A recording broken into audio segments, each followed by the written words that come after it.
Okay, so I've got to say, the American election process has always kind of baffled me. Oh, yeah. Like, it's always seemed so complex. For sure. And I think a lot of people feel the same way, you know? Absolutely. It's a common sentiment.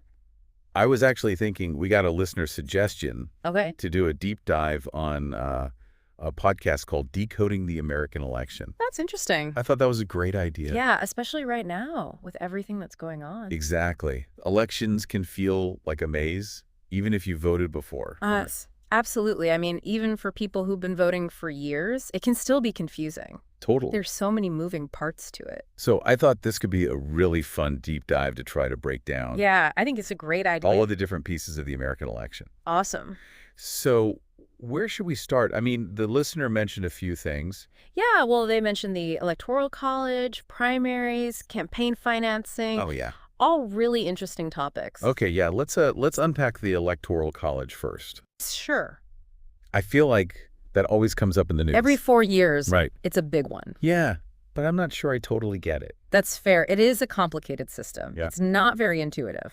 So can you maybe explain it in, like, really simple terms? Yeah, so imagine each state has a certain number of marbles. Marbles? Right. And the number of marbles they have depends on how many people live in that state. Okay. So, like, a really big state like California would have a lot of marbles. Right.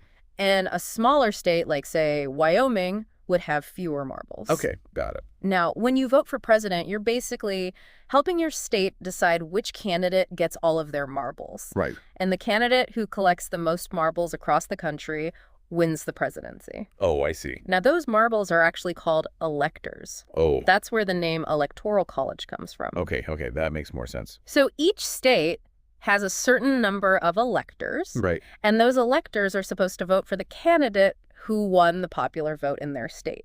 Okay. Now, most of the time, it works out that way. Okay. But there have been a few times in history where the person who won the popular vote didn't actually win the election because they didn't get enough electoral votes. Right. So why do we even have this system? Seems kind of complicated. Well, like a lot of things in American politics, it goes back to the Founding Fathers. Okay. They designed the Electoral College way back when communication was slow and travel was difficult. And they wanted to make sure that smaller states still had a voice in choosing the president. I see. They didn't want just a few big states deciding everything. Okay. But today, a lot of people argue that the Electoral College is outdated. Right. And that it gives too much power to a handful of swing states. Swing states. Yeah, these are states where the vote is really close. Oh, okay. And they can swing the election one way or another. Got it.